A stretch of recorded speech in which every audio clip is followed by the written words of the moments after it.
지금까지 KBS 뉴스광장을 1TV와 동시에 들으셨습니다. 지금 시각은 6시 16분입니다. KBS. KBS 라디오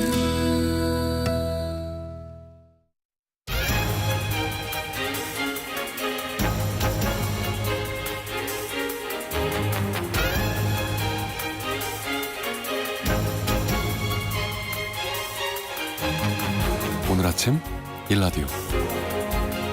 안녕하십니까. 오늘 아침 일라디오 아나운서 오승원입니다. 춥고 건조한 날씨 속에 화재 사고가 발생하기 쉬운 계절인데요. 119를 상징하는 11월 9일인 오늘은 제61회 소방의 날입니다. 소방관들께서 더 긴장하고 바쁜 날들을 보내실 시기에 이런 법정 기념일을 마련한 것도 화재 예방에 더 경각심을 갖자는 의미겠는데요. 국민들의 생명과 재산을 지키기 위해 밤낮으로 고생하시는 소방관님들께 정말로 진심을 담아 격려와 감사의 말씀 드리고 싶습니다. 그나저나 지난 2020년 4월 우여곡절 끝에 소방관들이 국가직 공무원 신분이 됐는데요. 여전히 처우가 열악하다는 목소리가 나오고 있습니다. 야간에 출동하는 소방관들에게 지급되는 간식비가 30년간 오르지 않고 있어서 김밥 한 줄 사 먹기 힘들다는 하소연이 나오고요. 또 지난 5년 동안 일하다가 다치거나 목숨을 잃은 소방관이 5천 명에 육박하는데요. 거의 절반은 공무상 상해로 인정받지 못하는 실정이라고 합니다. 낡은 방호복부터 장비, 소방차도 여전히 교체하기 어려운데 인사와 예산을 각 지자체에 거의 의존하고 있는 게 문제라고 합니다. 이 때문에 반쪽짜리 국가직이라면서 국비 지원 등을 요구하고 있는데요. 좀 더 안정적인 지원책과 처우 개선을 거듭해서 소방관들의 건강과 안전부터 더욱 돌볼 수 있었으면 좋겠습니다. 11월 9일 목요일 오늘 아침 일라디오 출발합니다.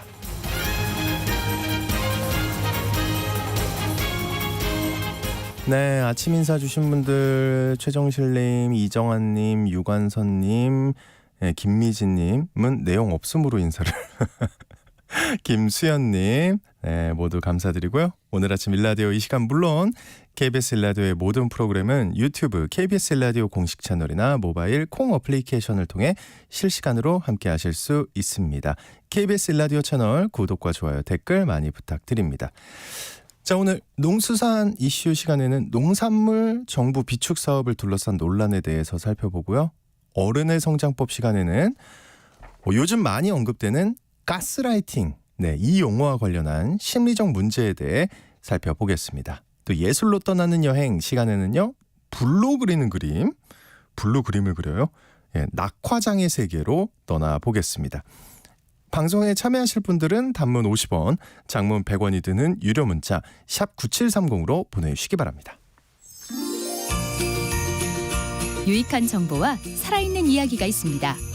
KBS 오늘 아침 일라디오.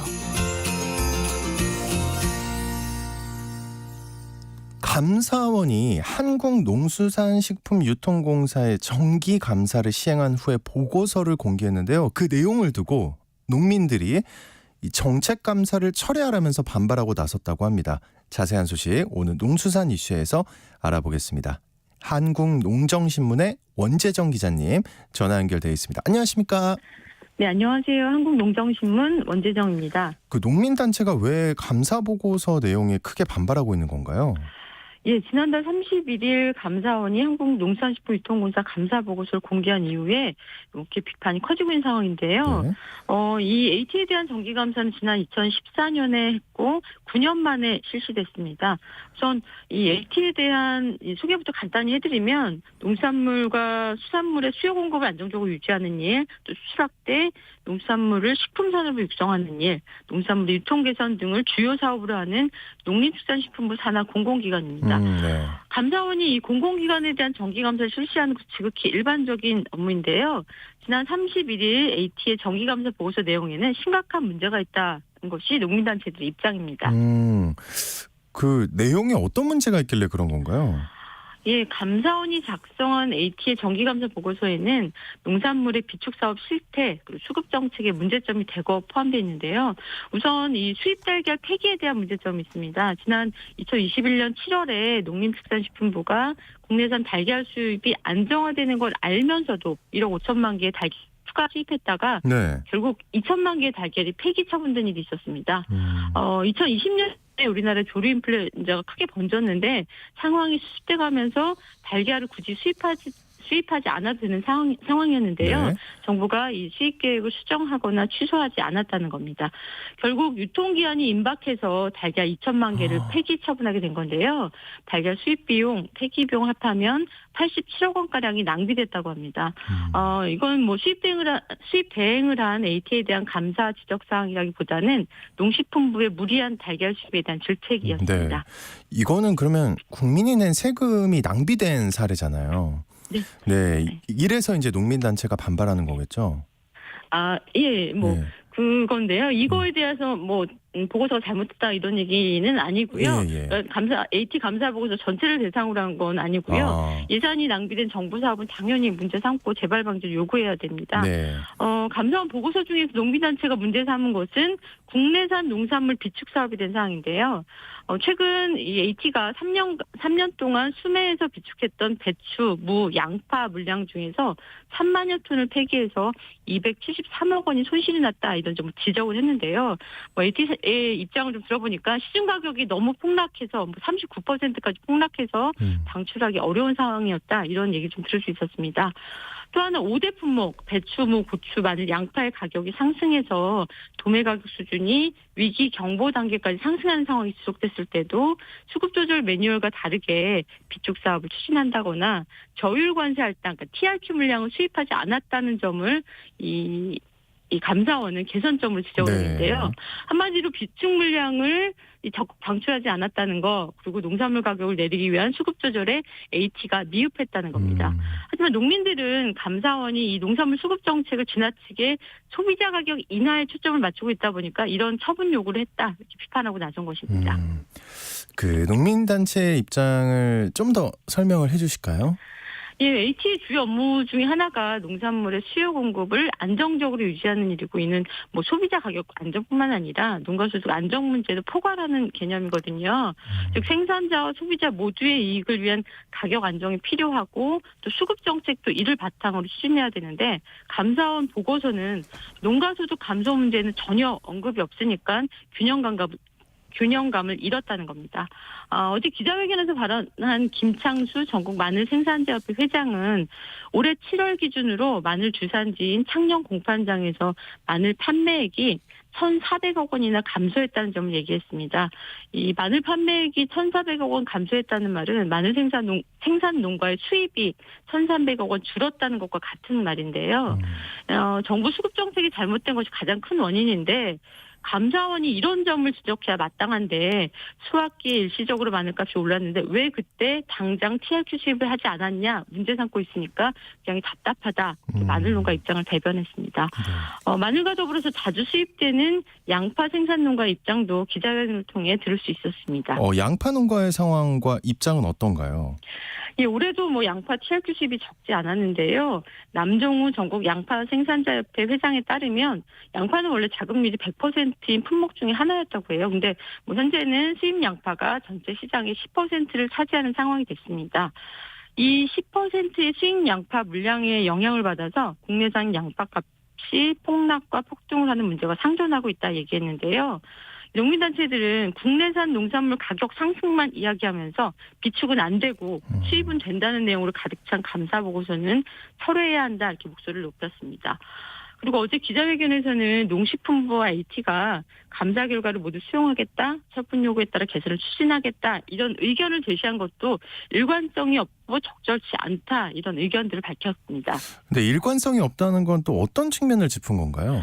그러니까 농식품부가 정책과 맞을 때는 뭐든지 다 수용하겠다 이런 입장을 밝히고 자기 정책과 맞지 않으면 적극적으로 반박하는 면을 지적을 한 건데요. 식량 안보를 책임지는 농정 주무부처로서 농산물 수급 관리는 물가뿐만이 아니라 농가 소득, 자급률 이런 여러 가지 것들을 고려하는 정책이라는 점을 토대로 이번 감사원의 비축농산물 방출, 채알구 수입 조치 요구에 대해서 그렇지 않다 이런 입장을 표명했어야 맞다고 이제 농민단체들은 얘기를 하는데 감사 결과 모두 수긍한다 이런 입장을 보인 것에 적절치 않다는 거고. 반면에 지난 8월 감사원이 기후변화가 극심을 언급하면서 농식품부가 쌀 자급률 98% 달성을 위한 재배 면적 설정이 부족해서 재배 면적을 더 확충해야 한다 이렇게 지적을 한 바 있습니다. 이에 대해서 농식품부는 처분 요구를 수용한다 이렇게 말하면서도 감사원 보고서가 인용한 이 한국농수산대학교의 쌀 수급 분석 결과가 기후변화의 극단적인 상황을 가정하는 등 적절하지 않을 수 있다 이런 반박 의견 제시했거든요.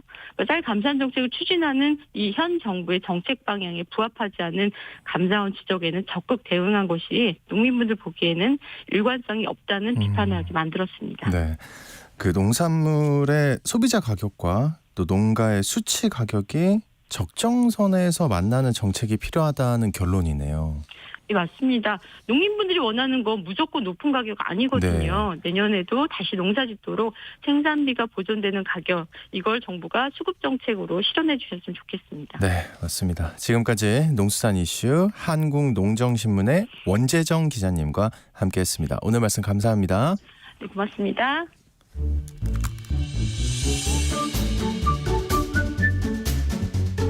아침을 여는 기분 좋은 습관. KBS 오늘 아침 일라디오.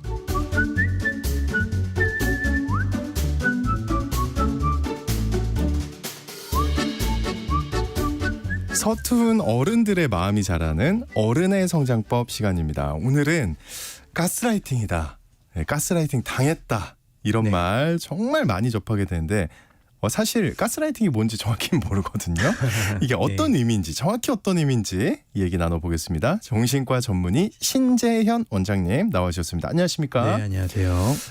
오늘 주제가 뭔가 좀 부담스럽습니다.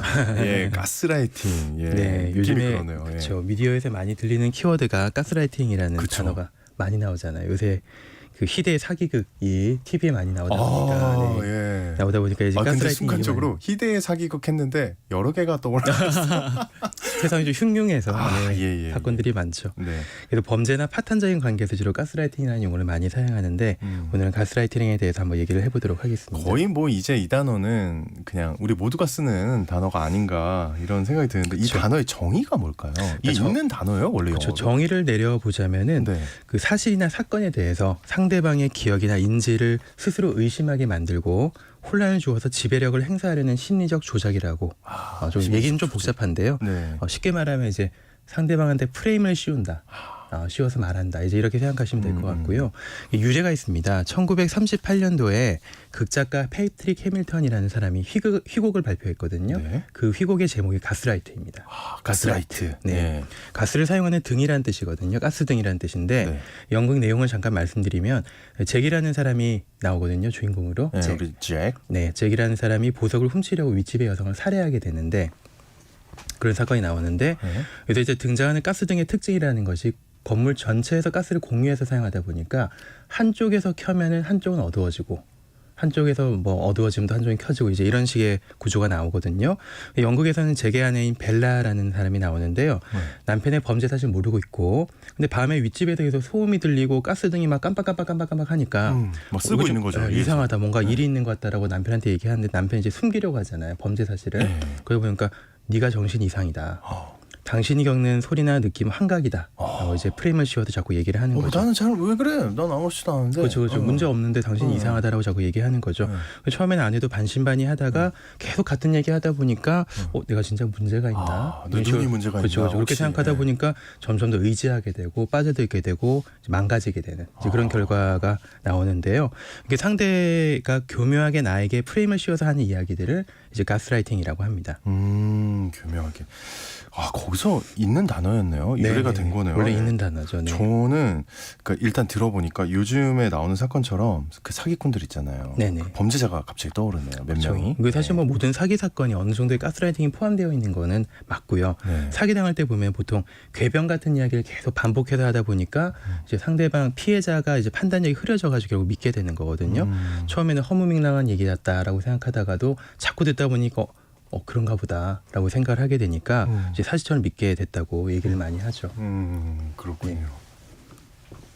무섭습니다.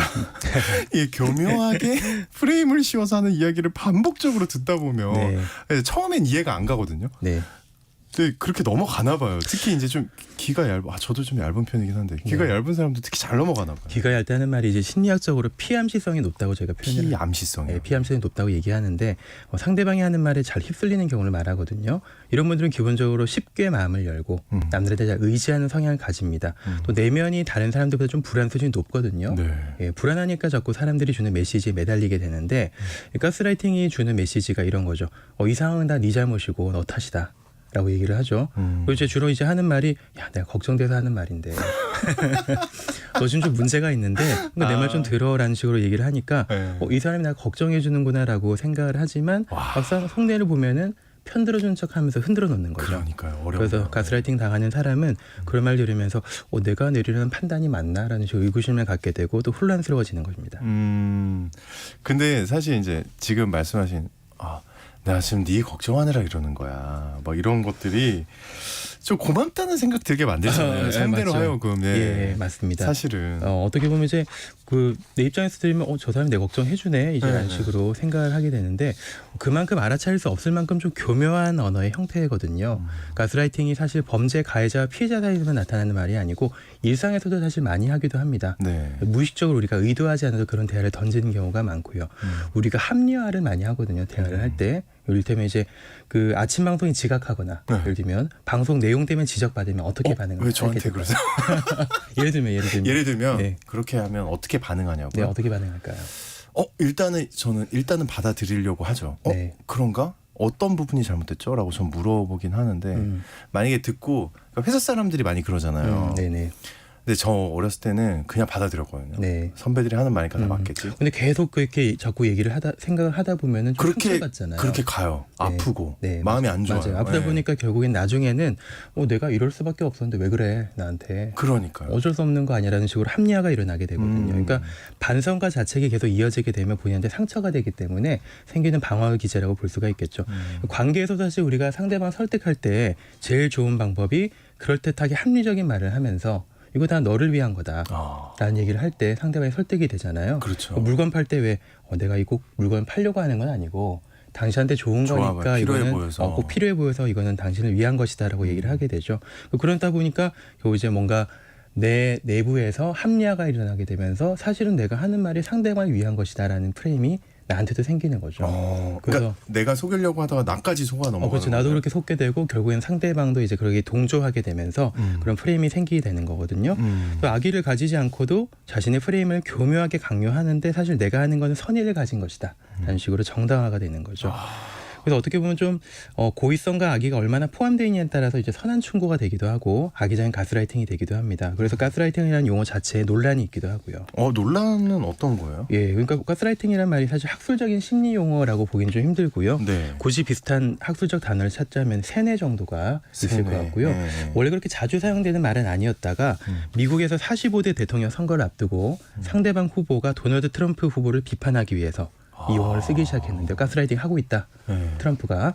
그래서 이제 그 말이 2022년도에 미리엄 웹스터 사전에서 선정한 올해의 단어로 선정되기도 했습니다. 그랬군요. 유행어죠 어떻게 보면은. 미국에서 유행한 거였네요. 유행어로 원래? 됐다가 이제 우리도 사용하게 됐는데 그런데 가스라이팅한 용어의 범위가 명료하지가 않습니다. 좀 너무 자의적으로 갖다 붙인 말이 많고요. 네.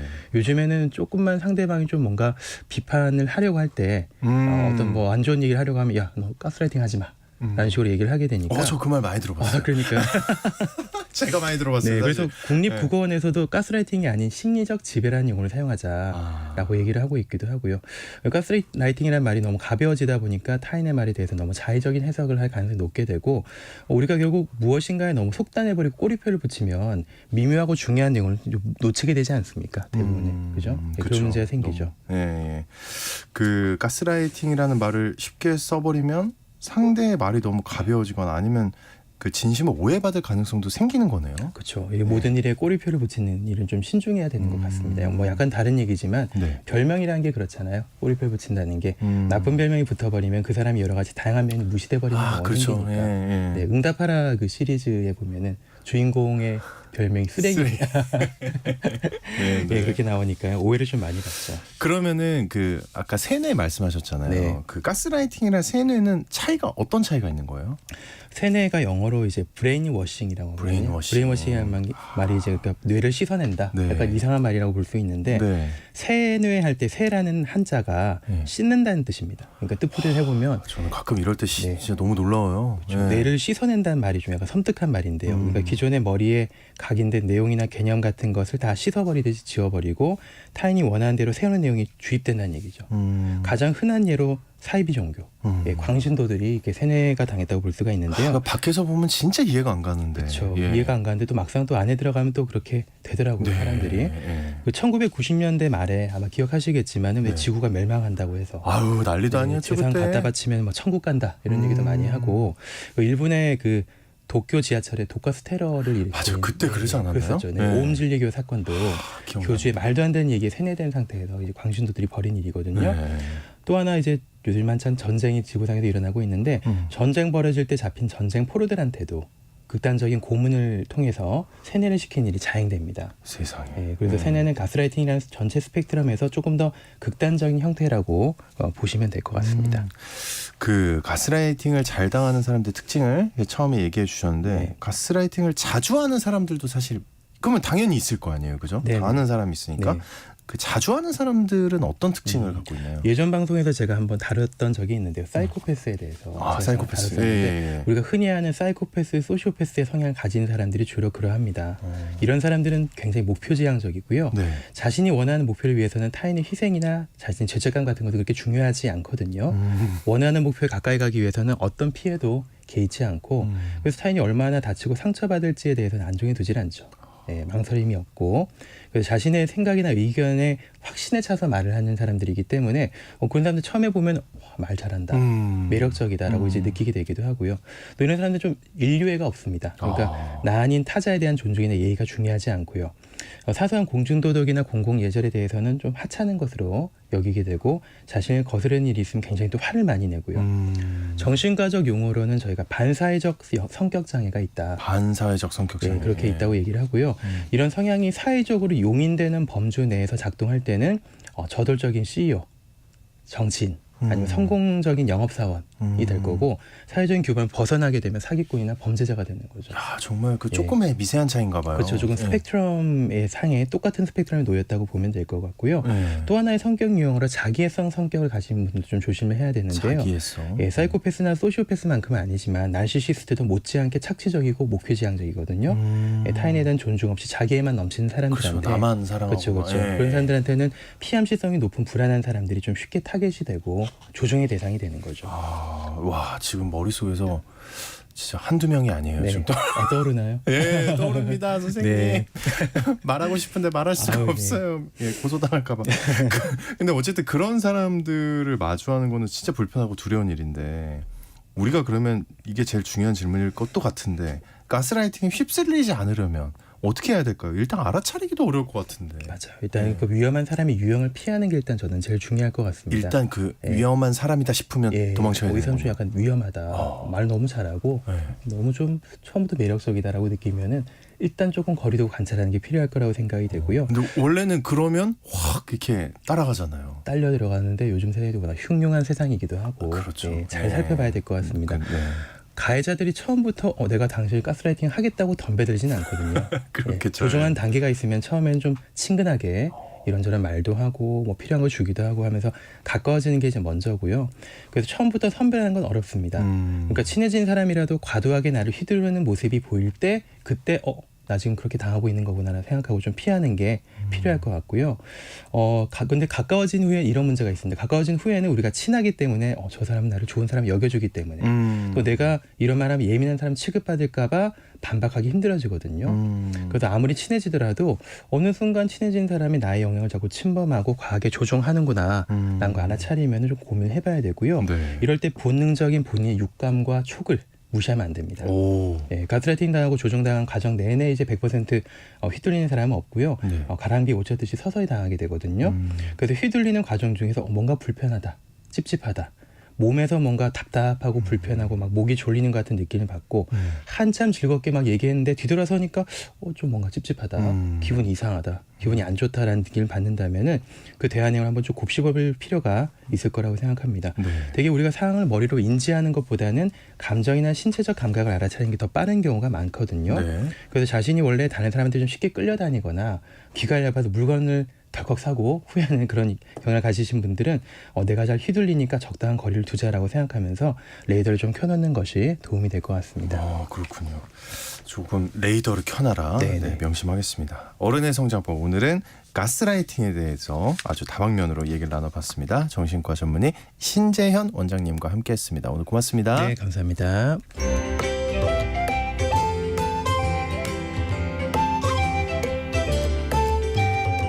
상쾌한 하루의 시작. KBS 오늘 아침 일라디오.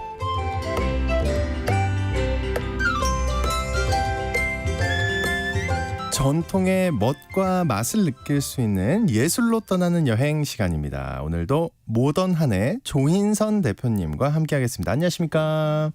오늘은 어떤 이야기를 들려주시나요? 아나운서님, 네. 일단 갑자기 날씨도 확 추워졌는데 그렇죠. 감기 괜찮으신가요? 괜찮으세요? 저는 괜찮은 것 같은데 지금 대표님이 지금 저도 며칠 전에 지금 약간 콧소리가 나는 것 같은데. 출장을 해외로 다녀왔는데 네. 공항 공기가 확 차가워졌더라고요. 그래가지고 어디로 다녀오셨어요? 저는 중국 광저우에 갔다 거기 왔습니다. 따뜻해요? 네, 반팔 입고 다녔어요. 와, 그럼 차이가 훨씬 크겠네요. 네, 그래서 너무 추워져가지고 감기로 며칠을 고생을 했는데요.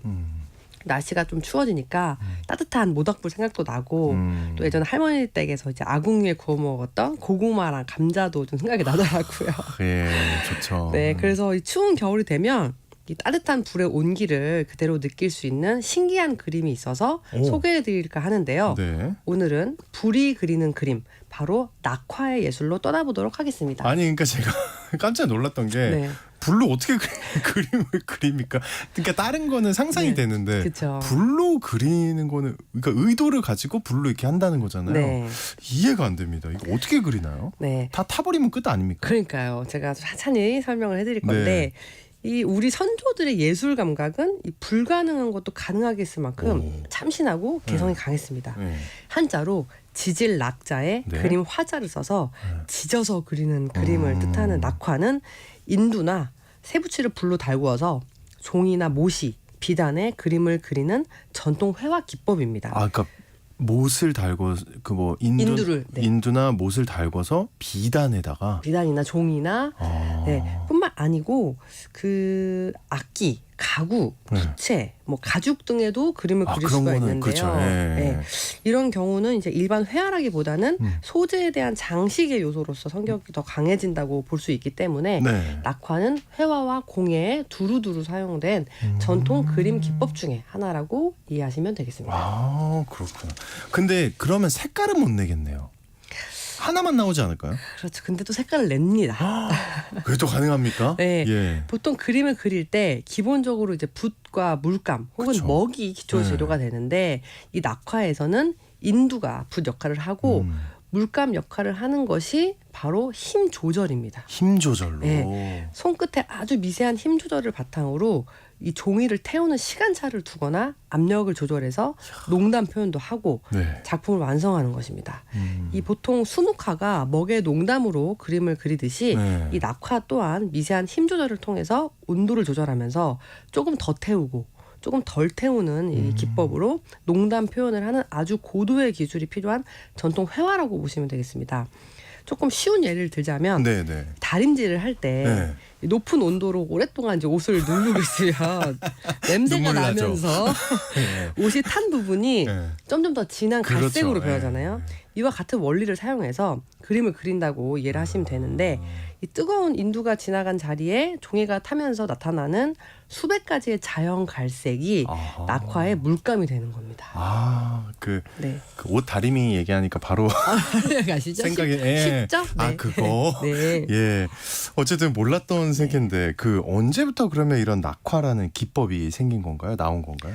일단 좀 안타깝게도 네. 낙화를 그리기 시작한 정확한 기원은 좀 확인이 안 돼요. 하지만 이 17세기에 활동했던 안동 장씨라는 여성이 낙화를 그렸다는 기록이 전해지고 있는데요. 1917년에 오세창이 편찬한 근역서 화징이라는 책에 따르면 이 장씨 부인이 꽃과 나비를 잘 그렸고 또 낙화에도 능했다라는 언급이 되어 있습니다. 네. 이 책에 등장하는 장씨 부인의 실제 작품은 지금까지 전해져 내려오고 있진 않지만 이 같은 기록을 통해서 적어도 17세기 이전부터 낙화를 그리는 전통이 있었음을 추정해 볼 수가 있습니다. 그리고 낙화는 가까운 일본과 중국에도 전해져 내려오고 있는데요. 일본에서는 소화라고 부르고 중국에서는 탕화라고 부르기도 합니다. 탕화라고. 네. 그러면 그 낙화를 그리는 장인 인간문화재 이런 분도 혹시 계신가요? 네, 있습니다. 바로 낙화를 그리시는 분을 낙화장이라고 하는데요. 우리나라에 딱 한 명뿐인 인간문화재 136호 김영조 낙화장님께서 생존해 계십니다. 딱 한 분. 딱 한 분. 네. 근데 이 김영조 선생님 말씀을 좀 드리고 싶은데요. 학창 시절부터 그림 그리기를 좋아하는 선생님이 그 김영조 선생님을 보시고 재능이 한번 있다. 미술적으로 한번 해봐라. 라고 권유를 하셨는데 이제 아버지도 일찍 여의시고 또 어려운 집안 형편상 미대에 진학을 하지 못하고 이제 직장을 얻어야 될 무렵에 우연히 본 광고가 이 평생 삶을 결정하도록 하게 되는데요. 낙화연구소 연구생 모집 광고를 보시게 된 거예요. 근데 거기에 이제 취업이 보장된다라는 광고 내용이 써 있었다 그래요. 네네. 그래서 이제 무작정 찾아간 곳이 당시 서울에 위치한 낙화연구소. 낙화가 전창진 선생님께서 운영한 학원이었는데요. 운명적으로 낙화승을 만나시고 낙화연구소에서 직접 숙식을 하시면서 네. 낙화 소재인 사군자, 화조, 산수, 인물의 그리기까지 다양하게 습득을 하시게 됩니다. 그런데 연구소의 재정 상황이 안 좋아지면서 이 연구소가 2년 만에 문을 닫아버리게 돼요.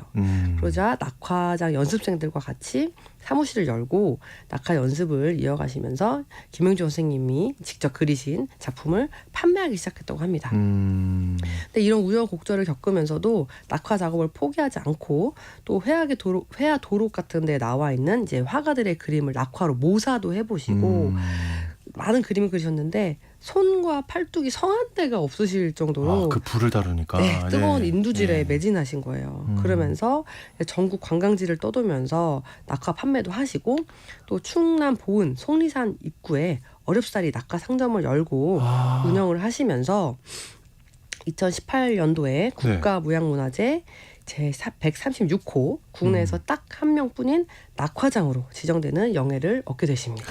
속리산 앞에라고 네. 하니까 네. 어렸을 때 본 것 같기도 하고 오. 네, 그런 생각이 드네요. 속리산을 가보셨나 봐요. 그렇죠.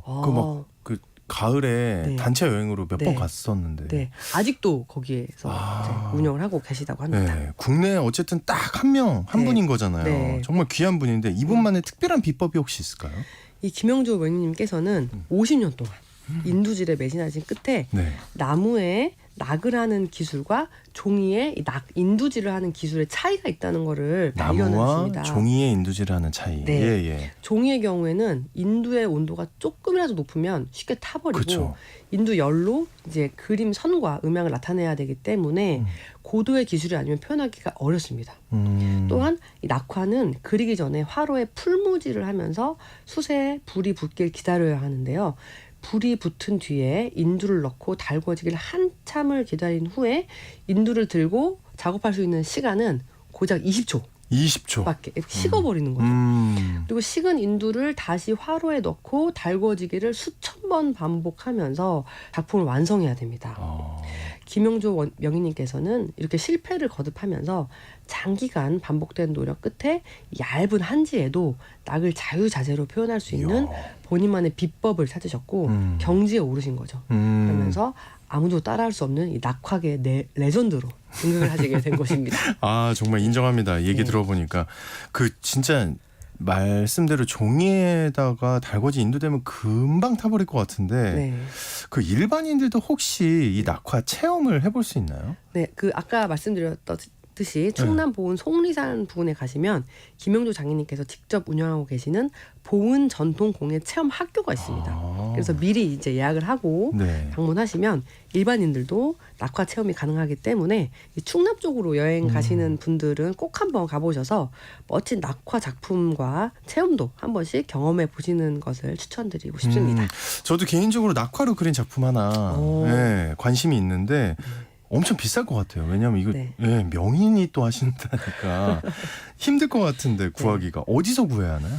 일단 생각보다 멀지 않은 곳에서 판매하고 있습니다. 오, 예. 우리나라에 가장 많은 카페죠. 별다방에 가시면은 예? 구하실 수가 있습니다. 거기 있어요? 네. 네. 이 한국 장인과의 협업 시리즈를 통해서 김영조 장인과 함께 이 예전 주미 대한제국 공사관을 주제로 한 낙화 텀블러를 제작한 것인데요.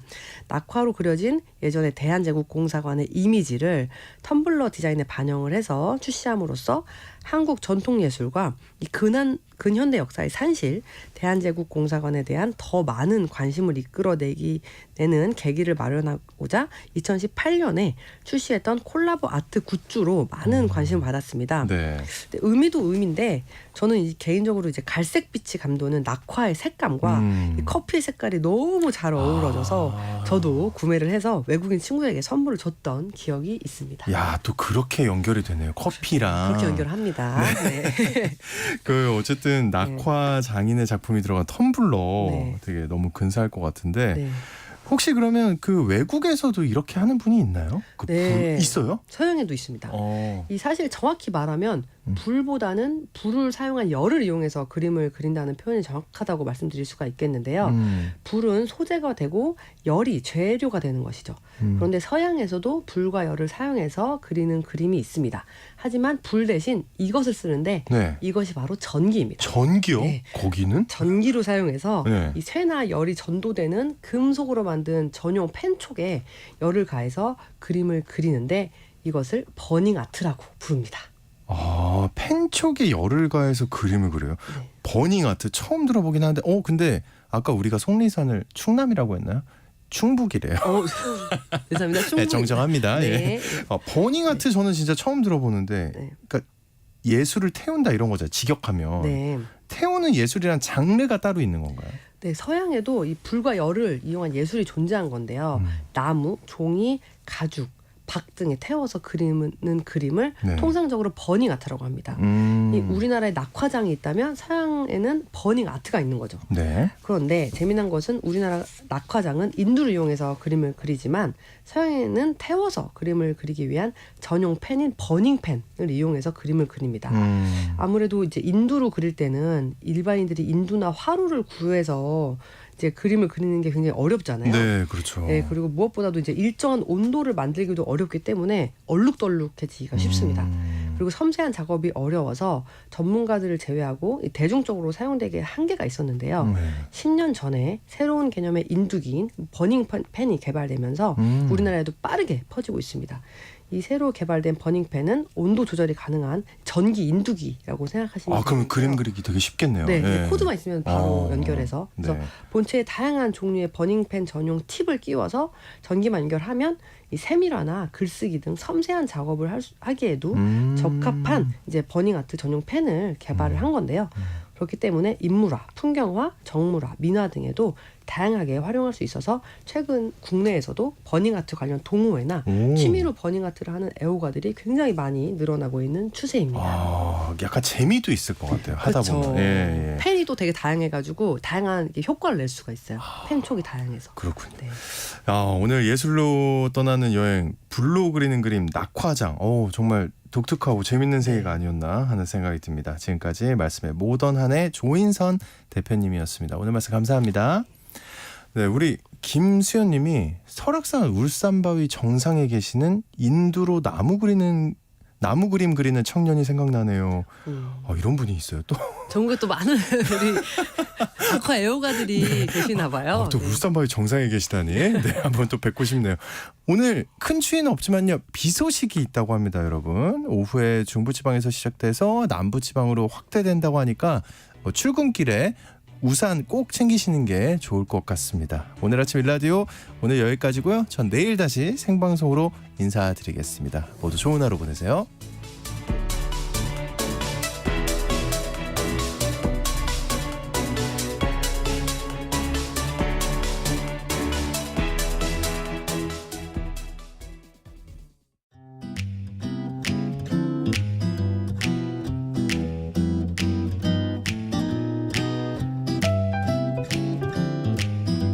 안녕하세요. 바른말 고운말입니다. 늘 있어서